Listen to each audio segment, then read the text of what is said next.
Welcome to day 2 of our workshop. We've got a great lineup for you today, whereas yesterday was mostly about molecular communication and cell-cell communication.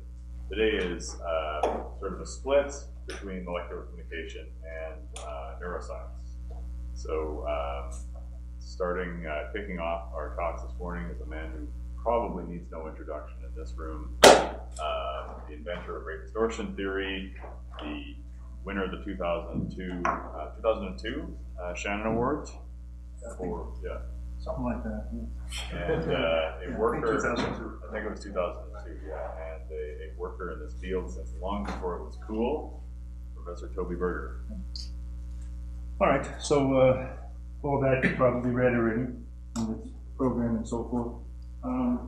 In reference to yesterday's session, I'm putting in at the beginning, near the beginning, well, I guess I should first do acknowledgments. And for about 17 years now, I've been working very deeply closely with Chip Levy from the Neuroscience. Well, actually, he's in the neurosurgery department, but God forbid that he ever perform in neuro. He's not an MD. But he's a neuroscientist and one who's more interested in trying to figure out how to do things mathematically than most of them are. We've been working together for quite a long time, even before I transferred from Cornell to University of Virginia. That was not the primary reason why I transferred there. The reason why I was in Virginia for sabbatics 2 times before I ever transferred there was earlier in my life, my academic life, when sabbatic came up, I would look around the world for a nice place to go and go there. But once the grandchildren started coming to my daughter in Virginia, that was the end of that. You don't look around the world anymore. You go to Virginia, And so we did that twice. And that's where I met Chip. And then when the right opportunity came, we switched because of the family reasons, really, more than anything else. So, and he, among other things, is the one who introduced me to GIG distributions. And I'm also indebted to my newly minted PhD, Jackie Xing, who's right now starting a postdoc in Terry Sanowski's lab in Salt, in San Diego. Except I think he's going to leave after 2 weeks. Why would he do that? Because the postdoc is only a year long, and that won't do for the green card. He got a job, so I think he may leave.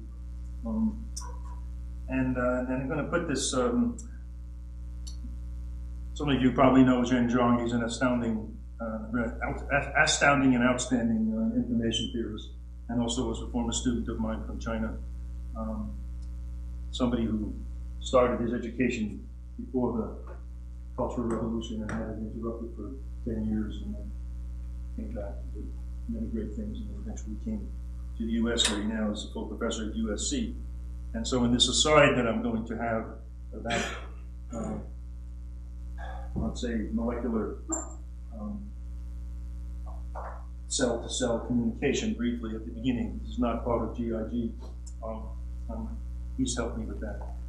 And finally, I'm indebted to Terry Sanowski, as indicated. So there's a list of topics, and the first one, which I just stuck in there last night, is something a few things about 4 or 5 slides about cell-to-cell communication. And then well, people usually come back to this first slide and start showing you what you're doing next, but I don't have it set up like that, so you'll have to use your perfect memories to remember what comes next. And you won't be able to do that, and that's good because some of the slides are out of order anyways. Okay, so let's begin with this. There's something I call grab bag channeling. It's a generalized form of the Shannon-Blackwell billiard ball channel. So this classic billiard ball channel worked like this, and I think it was I'm not sure which of them introduced it, but they worked on it together and separately.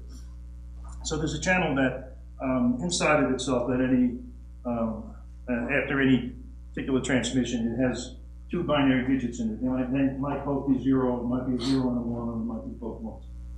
And now what happens is every cycle, somebody at the receiving end there reaches into this channel and the movie. I have to start the movie. Yeah, you know, Sorry. Okay. So somebody reaches in that, and the output randomly pulls out one of the 2 things that are in there as the the next output. After that, you can put in at the input, even though you don't see what comes out, no feedback, but you can put in at the input any kind of sequence of zeros and ones that you want to put in to try to send information. And after you put that in, then you have to a new state, and the person there reaches in again and pulls that out. You just keep going like that, and you try to figure out what the capacity of this channel is.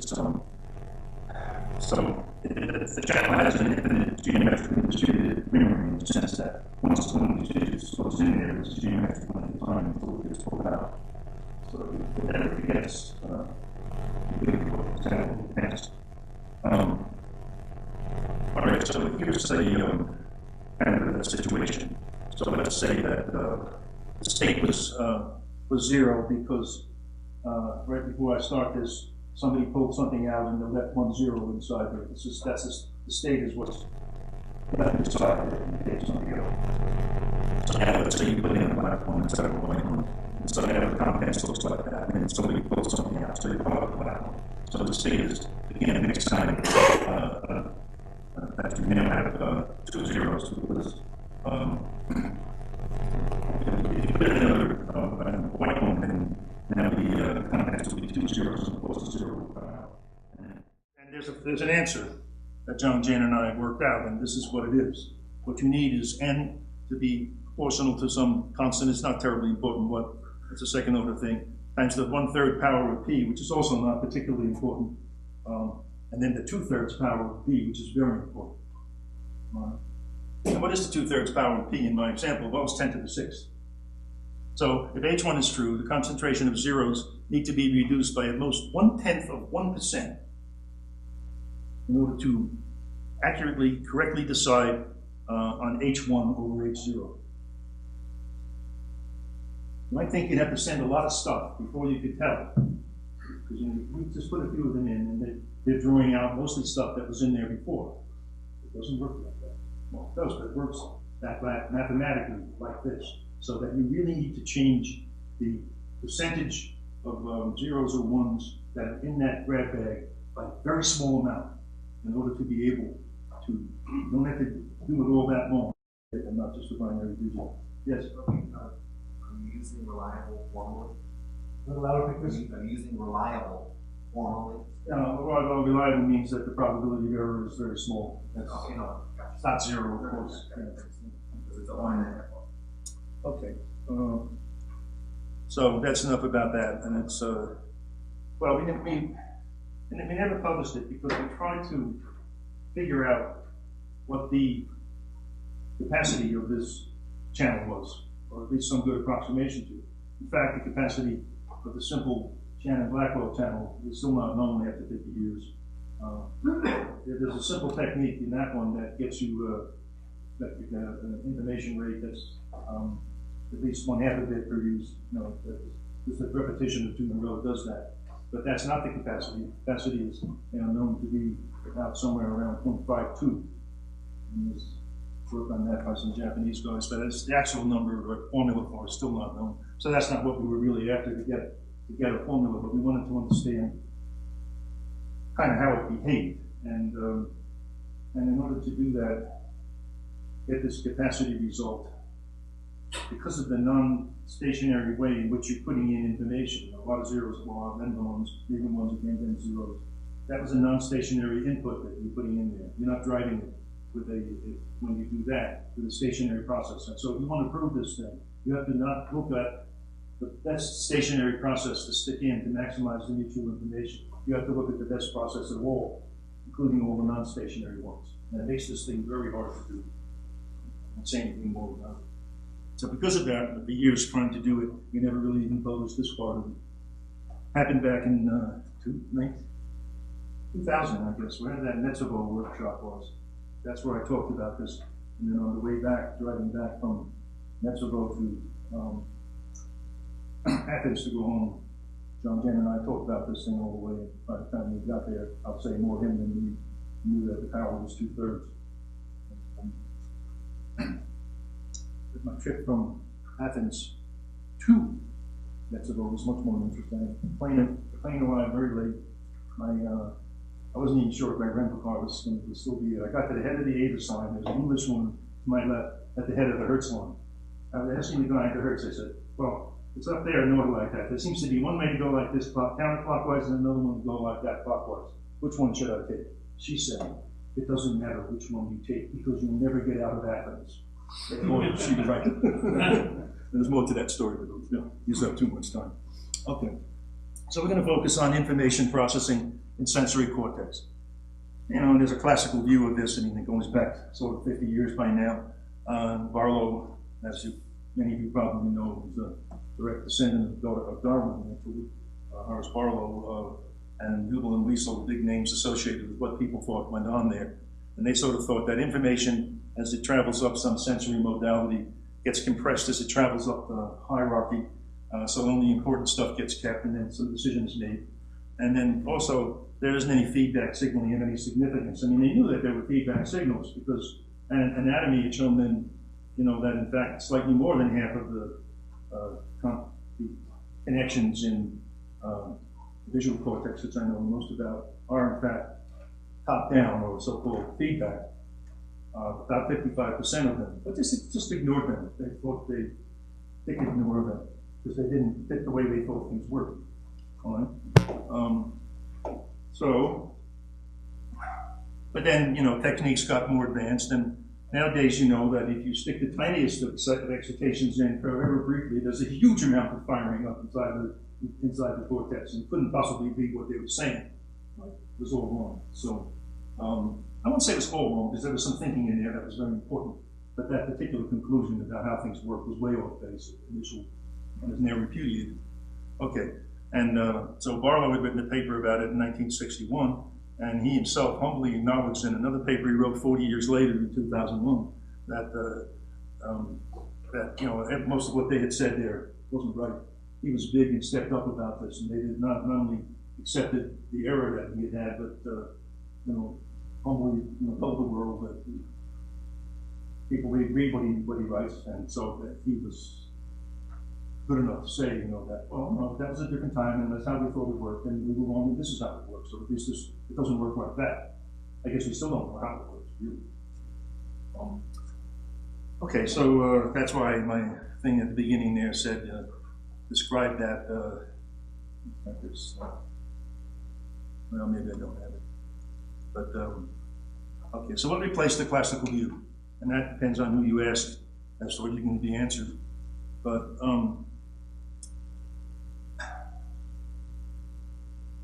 a fairly widely accepted view of things now is that actually there's about the same amount of information at every level of the cortex all the way up. You're not creating it, you're not destroying it, you're rearranging it for certain purposes to try eventually to get good likelihood ratios for certain hypotheses that will develop as a function of what is going on in your, say, your visual sensory hierarchy. But about halfway up, there's about 9 levels of it in humans and monkeys. About halfway up that thing, you start getting things fed into the visual thing that come from the auditory thing and from other sensory modalities. And likewise, some of what's going out visual is being sent elsewhere so that this information doesn't stay purely in a unimodal type of a sensoriness as it gets near the top. But there is still, you know, a visual hierarchy that goes up, and likewise there's an auditory hierarchy. They're principally responsible for their own modality, but they also talk to one another. And then, by some miraculous thing that I think nobody begins to comprehend, when you get up near the top level, what is the top level? It's actually located in the brain, very close to the sensory motor interface, so that you can do things there and make decisions and make them happen. And somewhere, somehow up there, there's something that in great rapidity accesses your experience and goes in some way to something that has stored all the things that look a lot like the pattern that we have there now. And they know sort of what they did and what worked, right? And what didn't work. What do you mean by work? Well, what I mean by work is that when you go to act on this number of hypotheses that you have narrowed down, I don't know how small, but quite small by this time.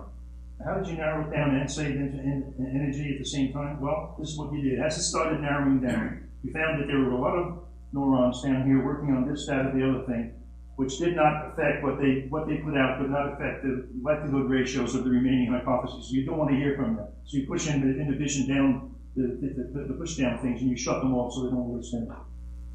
You could be making a mistake, but that's what's done, I think. And now this decision gets made. And so maybe you decide to run away, or maybe you decide to, turn your head to the left and reach out for something. So you do it, and then you experience something. And either it is close to what you expected to experience or it's not. Okay? Just like the artificial neuron, you give it a little slap if it's wrong, right? Not a big slap because then you'll mess everything up, but a little one. And that's the way you learn, in that sense, the way the other ones do. But this is important for array distortion theorists, because once I understood that, I think Chet lured me into this stuff because he figured that array distortion theory would be important, which of course if Hugo Barlow were right, then it would be. But I now have the opinion that it has nothing to say. Well, let's say it's not the right thing to look at, to say. It's not the right criterion. The criterion is not to try to reconstruct accurately what came into your senses. If you want to do that, why don't you just send it right up to the decision point? Chop it right all up right there. That you'll have it all right there. You don't want to do that, though. You have very other, much more interesting things that you want to do. And what you what is the error criterion? The error criterion is the difference between what you thought you were going to, I'll call it see, but it's experience. There's all the senses that's going to experience it. What you expected to see when you took the decision that you made. And so you see something, and it's not what you thought it would be, and there's an error between those two things. Measure it however you want, squared error, frequency-weighted squared error. I don't know how to do it. But that's the thing that you're trying to minimize. Not the amount of bits you use to send it representative.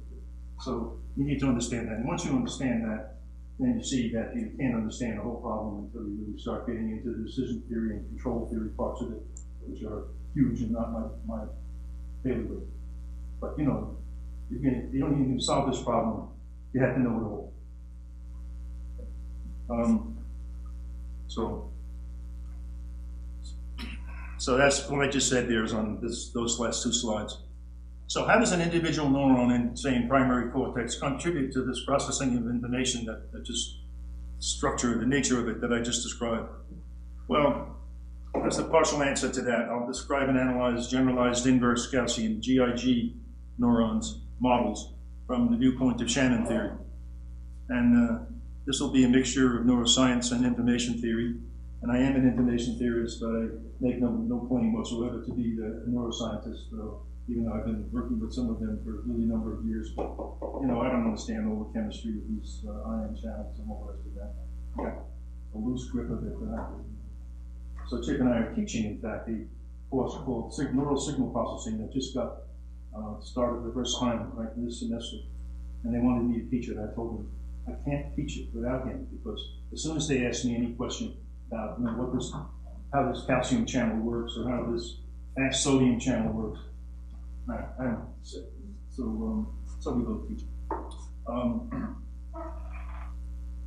So we have a performance criterion, and then we think that we're going to analyze this in such a way that the neuron is structured and used in such a way as to maximize the bits per joule that it sends. This was talked about as a possible good criterion for certain things in neuroscience. It's by no means universally accepted about how things work, but our research has this viewpoint, and anybody who wants to have a lengthy discussion about why we feel that way, I'll have to talk to you about it, but I don't have the time right now. Okay, so that is what's happening. So the goal is to maximize the number of bits of Shannon-type information that knowledge of an interspike interval from A to B. A is a time at which your neuron that's doing this, that we're looking at, the neuron in question put out a spike, and B is the time when it puts out the next spike after that. And so the difference between them, T, is the duration of the so-called interspike interval, or ISI.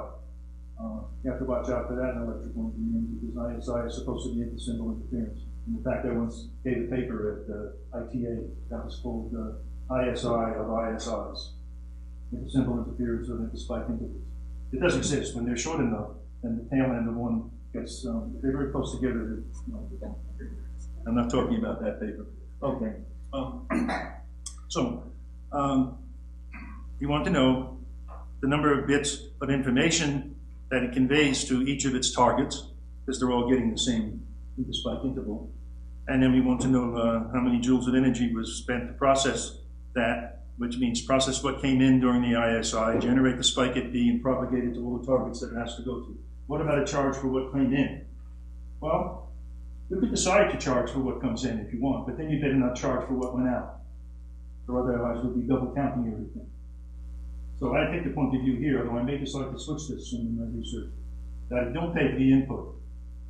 You pay for the output of sending it to other people. But I guess, a lot of the communication systems don't work like that. Certainly, unless you send something COD, it doesn't work that way. But it works here. I guess you do that, and it comes into you for free. You want to send it out, you have to pay. So some things work like that, and other things work the other way. I don't think it matters.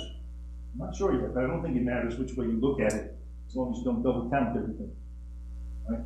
So I can leave it this way. This research up to date, but may switch. But actually, we don't want to know the mutual information between one interspike interval gives you. We're really interested in the long-term information rate between lots of successive spikes and the intensities of excitation of the neuron was experiencing during each of these ISIs. So I need to talk about that. There are two random sequences here, and one of them is T1, T2, T3, and so forth. That's pretty clear what that is. Now the other one is something that we call the random variables are given the capital. So it's capital lambda 1, capital lambda 2, capital lambda 3. And those are in some way, a certain way you've decided for how you're going to measure the intensity of the excitation that the neuron experienced during the particular, lambda k, let's say during the K ISR. Lambda k is a random variable beforehand, before you get to see it. You don't know what it's going to be. And are the lambda k's independent of one another? Unfortunately, not. Okay? Especially when lambda is high, which means that they're coming in fast, so the t tends to be small. Well, if that's the case, okay, so the lambda is sort of as the arrival rate to the union of all of the synaptic terminals, or in other words, synapses that and each one of your neurons has got, say, 5 to 8,000 synaptic terminals coming in from other neurons, mainly in the same level of cortex, but some from above and some from below. The ones from below tend to be more excitatory than not. The ones from above tend to be more inhibitory than not, but not exclusively so. So there's like really 10,000 terminals. It's very typical in the B1 neuron, the basic, and about 8,000 of them are excitatory and 2,000 of them are inhibitory. Nonetheless, the inhibitory strength is almost equal to the excitatory strength all the time. It's something I only learned in the last few months. I should have thought of it years ago. But anything that's going to help, it's been found already in the neurons do it.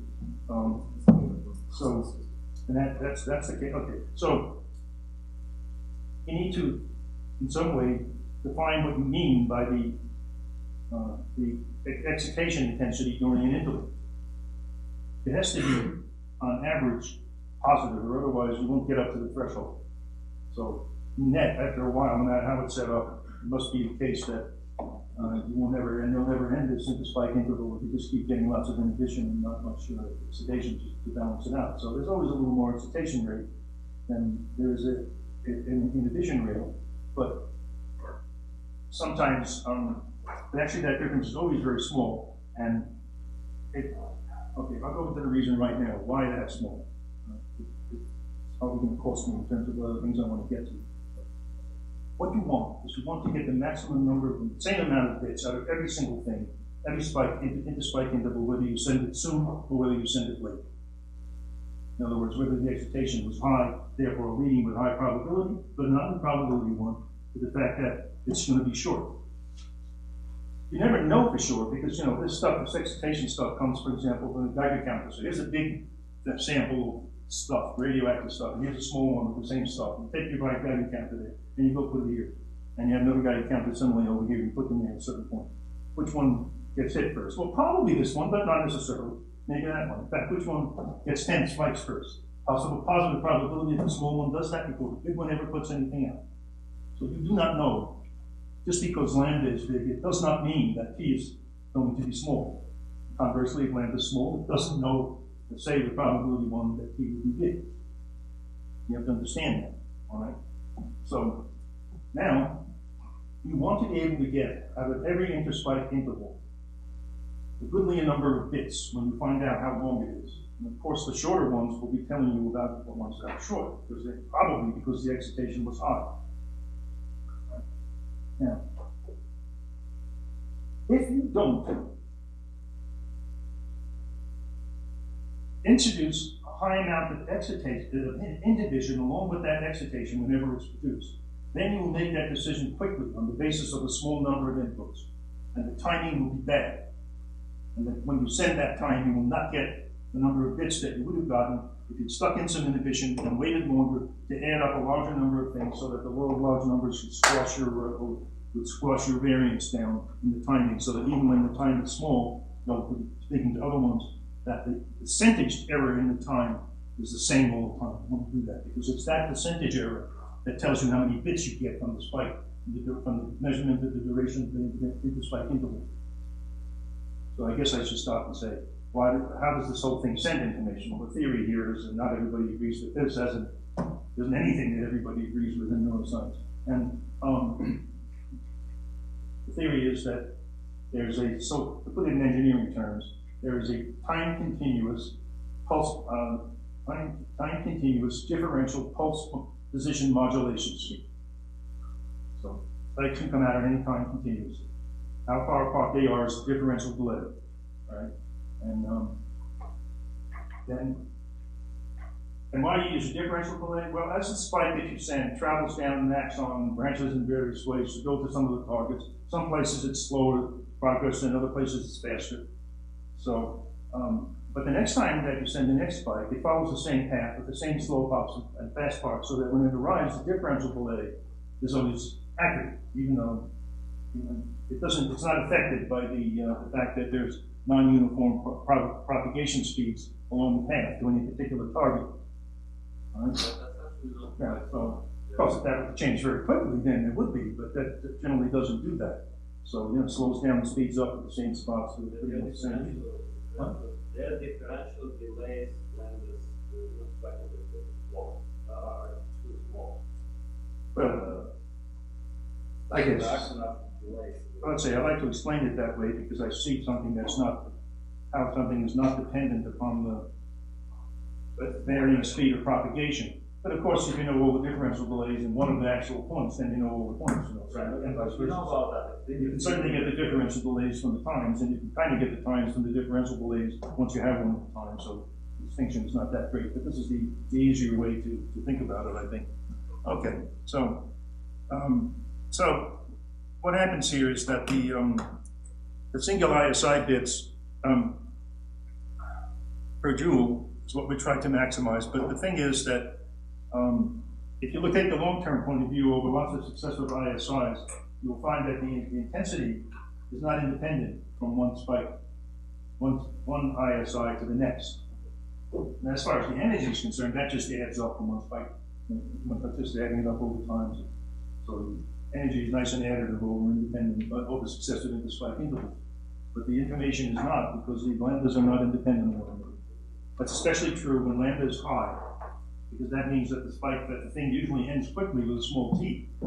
And when it's quick enough, in fact, that whatever it was out there in the world that was making the intensity be high, it isn't gone yet. So it's very likely that the next one will also be short. Well, I would say much more likely than usual. Its mean expected size is much smaller than the average. Now you might think at the other end that if you got a very long one, then that says the next one's going to be long. No way.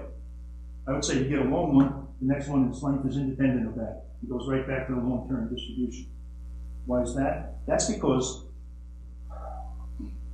when it finally, if it somehow is not making it to the threshold over a long period of time, what is it that finally brings it up to the threshold? Well, there are a lot of things that are postulated. One is that the threshold comes down. Well, really what that tends to generally mean is that the conductance to ground is made to be smaller so that the hold on to things that the small amount of stuff is going to eventually, some call that the threshold coming down, others say it's changing the resistance of the path to ground, or both of these things. But actually, nobody knows what the threshold is. It's still basically totally not understood in neuroscience what it really is. And so, if you have been waiting a long time for it to happen, and then it finally happens, well, what is it that causes it to happen? Well, maybe this thing just finally worked its way up. Actually, the least likely situation. Or something happened near the end, something now, and it was long enough, and then some excitation came along that's important to your neuron, and it all came in the last 1/10 of the whole thing and went up. And maybe the next one's going to be short because of that. And you think about this for a while, you really see that once it's long enough, the next one's length has nothing to do with what the previous one's length was. It just sort of falls back to the long-term distribution of what the intensity was, and hence what the what the intensity was. And that's what I'm out to try to find out, is what that long-term distribution is. And if I find it, do I have the answer to everything? No. I really need to know how to update it Bayesianly, dynamically from one ISI to the next. We're working on that too, but none of it is in here. Okay, so this, so we're going to talk about why emphasize energy. Not spent on that yesterday, and I'm way behind, so I guess I'll just read this top paragraph. In 2010-11, they have a big team of life science, computer science, electrical engineers, mathematics experts, working under the direction of IBM Almond, and they performed a simulation of 10 million neurons in the cat visual cortex. They did this by taking, I don't know how many thousands of tomographic slices through this cat brain, and then painfully with computers and human intervention, tracing every single one of their neurons that were in their group to every other one that it connected to. Of course, they had some things that went out of the group, but within this group, they knew the complete connectivity matrix. Which neurons directly talk physically, which neurons axons touch, which neurons synapses, right? And most impressively, they of course was IBM, so they paralleled up a huge number of machines so that they could run it in real time. They put a neuron model in at each node, which was very controversial and led to nasty letters in public to the vice president of IBM saying, how could they waste their money on this? You probably know who I'm talking about. I don't know what his name was. He's a very well-known person. And anyway, they did this thing, and they got it to be stable. And this doesn't, what do I mean by that? Well, it just kept running until, for many, many minutes at a time. Previously, not a few, more than even a few years before that, every neuron simulation that had 100, maybe even as few as 50 neurons in it, that people worked on very intensely, when they started to run it, after a very short period of time, one of two things was happening. All the neurons were firing as fast as they could, and none of them were firing at all. And it was very hard to do this.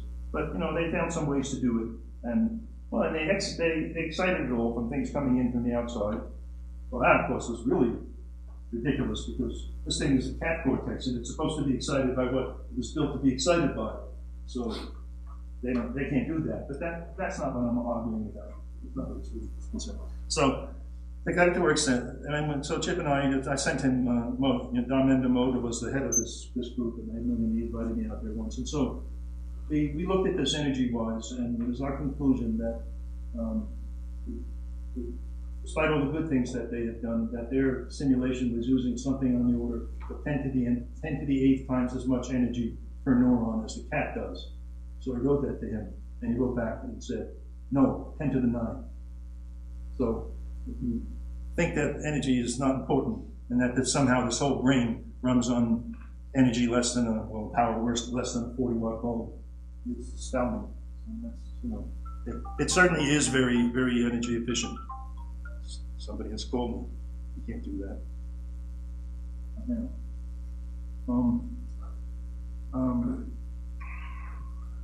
And I'd say reason 2, I won't bother with it, but I think it is possible actually that every other kind of constraint that people have is sort of converted into an energy constraint. I'll give you an example about that. Shooting up payloads in the rocket. If you have the energy, it doesn't matter how heavy it is. It doesn't matter how big it is. You can do it.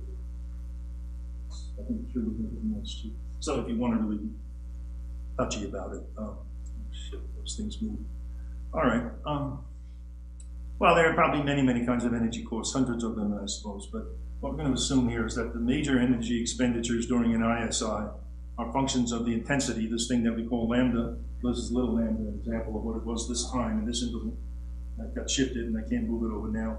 Of the neuron's afferent excitation during this ISI, and the duration t of the ISI. And I give the definition of what lambda is that we use on a subsequent slide.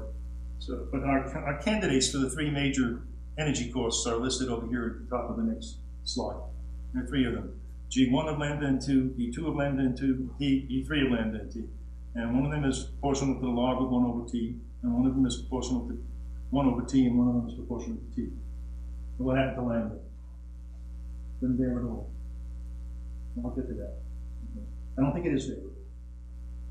They all depend on t.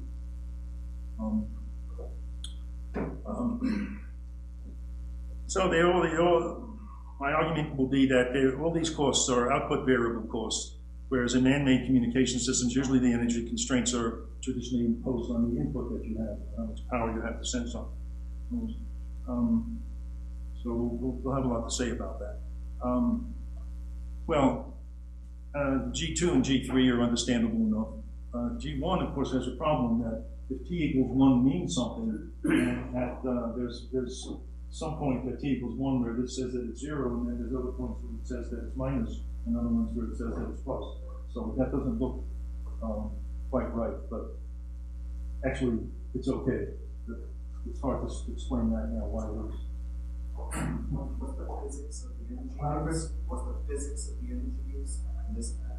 So what exactly is energy here? Well, the repolarization, the axon, what? The real, I'm not sure what you said, but the real issue here is not so much this logarithmic term that I put there, or certainly not the linear term that I put there, because that one was, you know, you had to charge an ISI for metabolic energy that was used up during that ISI. Keep things alive and up and healthy, and that is proportional to how long the length is. So that's just one, and there can be others you add them in to change the constant. The log one, well, let's just say many people were very happy with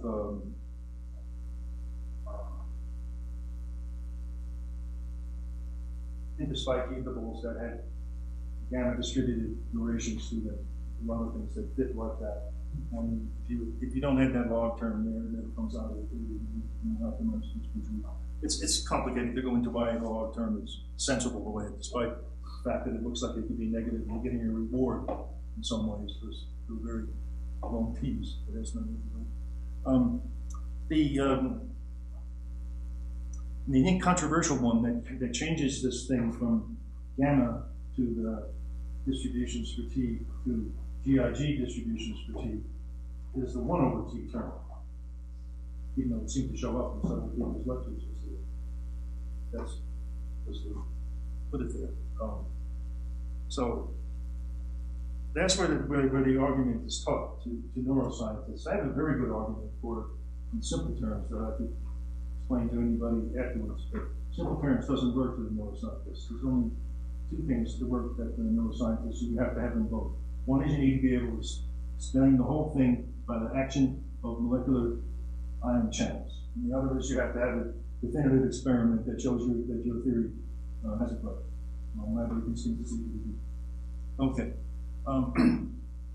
So I'm going to try now to find the excitation. A set of all neurons whose axons connect together.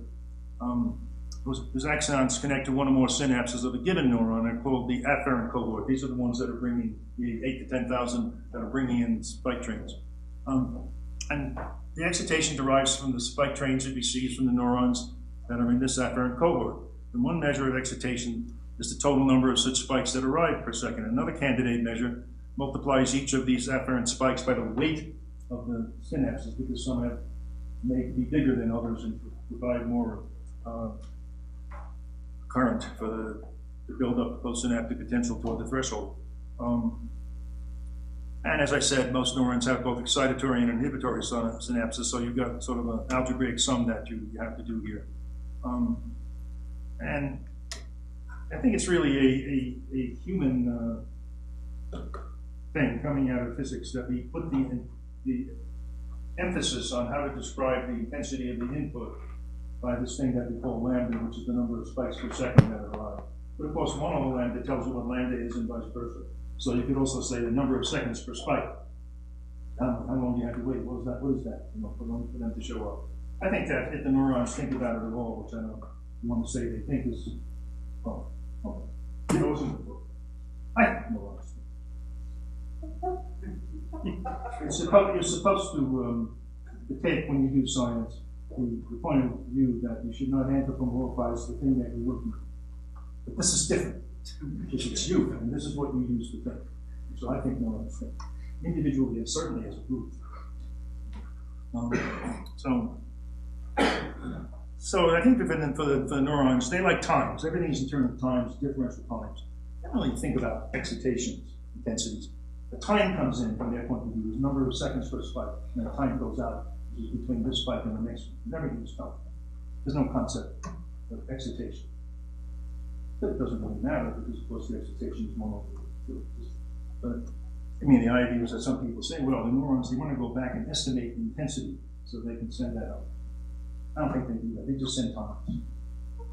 You'll see it. That's the only thing they send. Why turn the input into a non-time? You have to be always looking at this inverse relationship between the lambdas and the t's.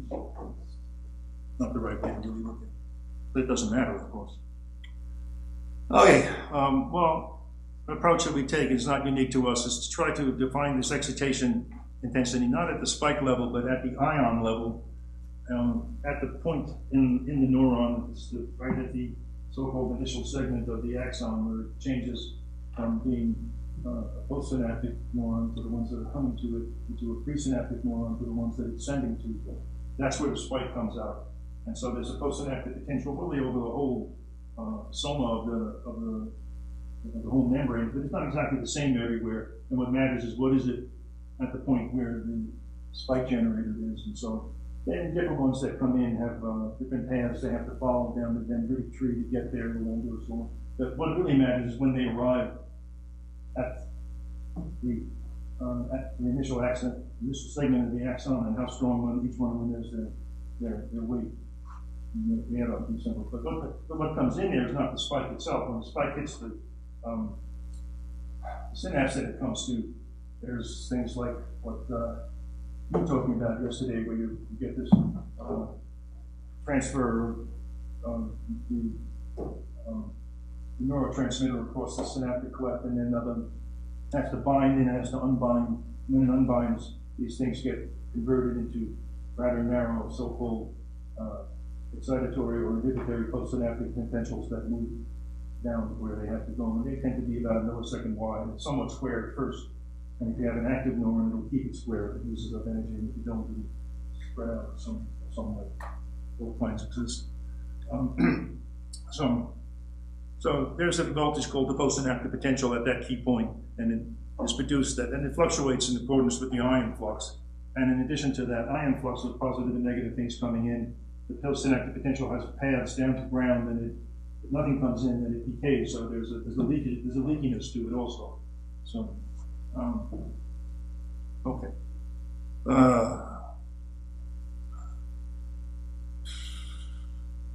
So we consider that there's a positive drift rate to this overall ion flux from the previous slide, because if there isn't in the long term, there has to be, or otherwise you don't get up to this threshold and you never fire the spike. So it could be a very small net excitation intensity, but positive always. And now, if the neuron's targets were to know this excitation intensity a priori, then the neuron's reason to exist wouldn't be there. So the reason why the neuron is there is that it's its job to continually report to its targets information about its afferent excitation intensity successive interspike intervals. And as I said, those are not independent random variables. Its job is to try to send them, or the reciprocal of them, if you want to think in terms of seconds per spike.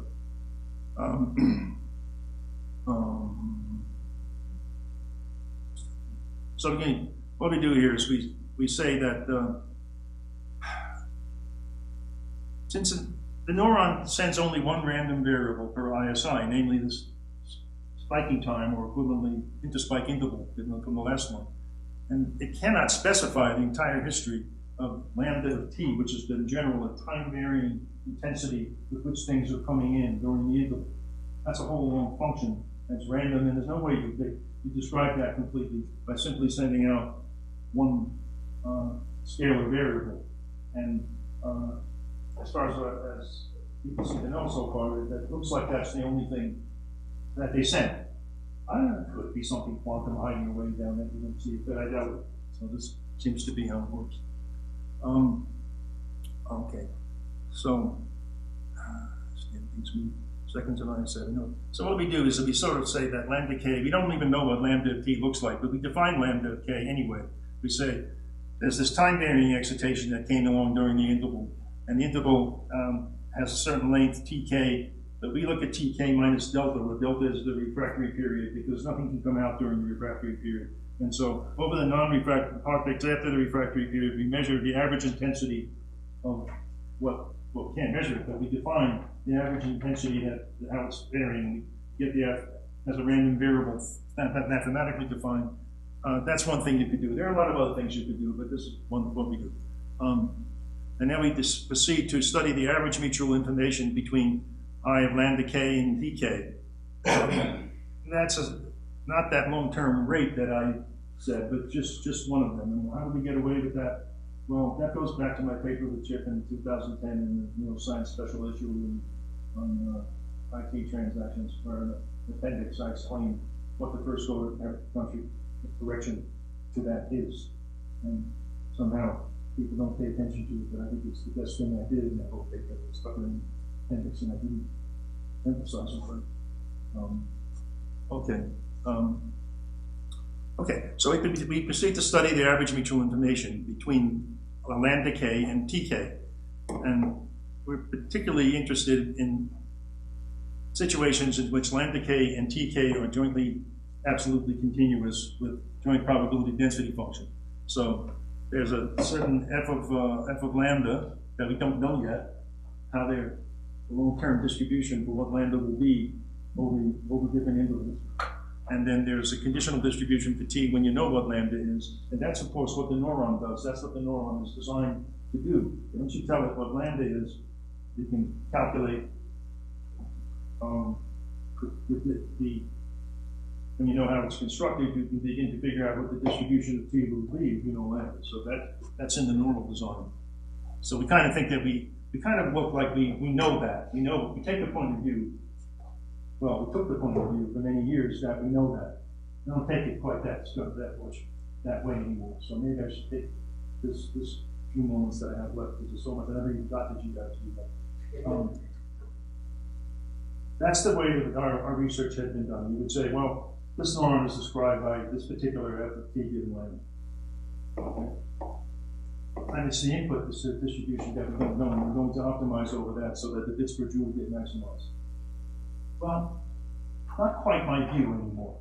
I now think that to some extent it's a joint source channel optimization, and that the neuron is capable of moving these parameters that it has in it that describe it a little bit, probably not a lot, but a little bit. And so you really are optimizing over a combination of things, so that as time goes by, it seems like the distribution of lambdas that are coming into it is getting up to be quite what they used to think it was. It may be possible that it can move f of t given lambda, get a better fit that maximizes bits per joule. But of course, on the other hand, you got to be close with the f of t given lambda to the sort of lambdas you're going to see to start with. So I do think it's a joint source channel maximization, but it's not something that you can really radically change what the distribution of the neuron is. If it's not doesn't working with the right f of t given lambda, well, then you better build a different kind of neuron, or build two of these or something. So we proceed to try to study and maximize this mutual information, but maximize it per bit per joule that gets expended. So Here's the GIG distribution for f of t given lambda. It has three parameters, alpha, beta, gamma. Alpha can be only anything from minus infinity to infinity. Beta can be anything from 0 included up to infinity, and gamma has to be positive. And this alpha with a bar under it is the triple, alpha, beta, gamma. And f of t given lambda has a normalizing constant c sub alpha with a minus 1. And then it has lambda t alpha, t to the alpha minus 1, e to the minus beta over lambda t divided minus gamma times lambda t. And this is for t's that are bigger than 0 and lambdas that are bigger than 0. What's I going to say? Why this? Well, so many reasons that and so little time, that I can't go into most of them. Here, I'll just throw a couple. If you use this and you want to be able to Bayesianly update your estimate of what the next intensity coming in is going to be, it's very easy to do it with GIG NORA, and very hard for anything out of that family that I know. In fact, there's nothing else that I know of yet outside of that family where what you have to do is anything that a NORA could begin to do. Because here, all of this is just scale some numbers that it had before very slightly, kind of, and add something on the sort of thing that neurons can probably do. Well, we know they can do it. That's one reason. Another is that what you get with this thing, with this GIG distribution, is that the f of t given lambda has, so the title says, a generalization of the IT things that were being used in the molecular thing to say how long it is, how long it takes after you put one of those molecules in for it to come out there. There's this IT distribution that people use. But if you wanted to model something that didn't have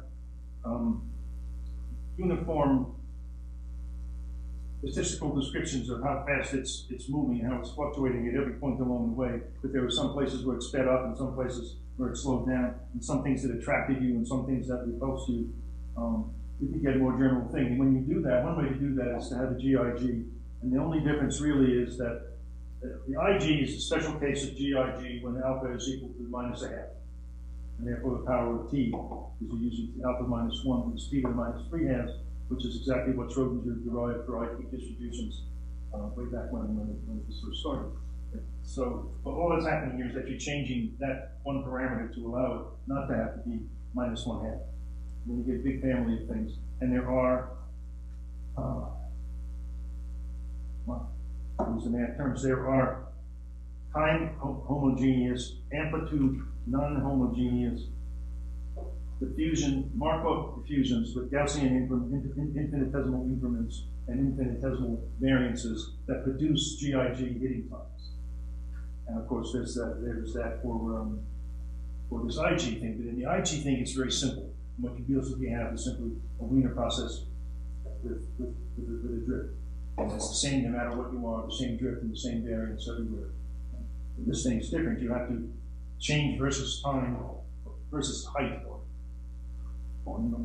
versus distance, the way you're trying to send it to in the right way so that the infinitesimal mean and the infinitesimal variance are correctly connected to one another. This Swedish mathematical statistician and his workers in the late 70s, Lee Barnsdorf Nielsen, found out how these equations work, and they know how to generate all possible GIGs from that. They're corresponding, of course, stochastic partial differential equations that you can solve if you don't want to think in terms of Markov diffusions. But these things are tied to mathematics in a satisfying way. It's a nice extension. Okay, there's a normalizing constant, and the normalizing constant does not depend on anything but the three parameters alpha, beta, gamma. And K here is the modified Bessel function of the second kind in whatever order is in the index, then the bottom. Here's the pictures of some GIGs. I had A, B, C there, but it's really alpha, beta, gamma that are being buried. These pictures of what it looks like. Of course, it's non-negative for because it's time, and it's a waiting time, and there's pictures of some of them. Conditional GIG is in the exponential class. I quote conditional because this one is conditional distribution for t given lambda. So that this lambda is in there. It's sort of a parameter, but it's not a parameter of the neuron. It's a parameter of the input to the neuron. And now, so here these are GIG distributions that really come from, they're marginal. They come from setting lambda equal to 1 or back to some specific number, and then you get to see them.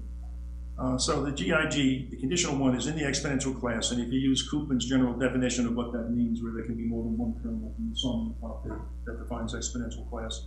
And you having three parameters is compatible with von Neumann's rule for not overfitting. Since I'm running out of time, and then maybe I'll stop here. It's a terrible place to stop because I have so much more to say later on. But since I'm here, maybe I'll just say this. There's a story that Freeman Dyson, he was there before I was about that.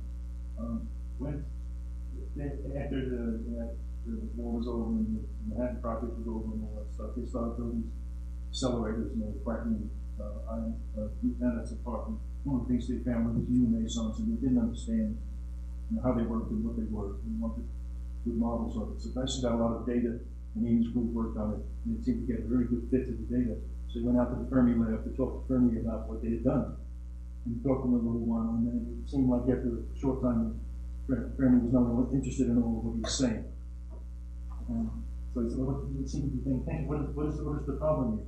He said, how many parameters are there in your model?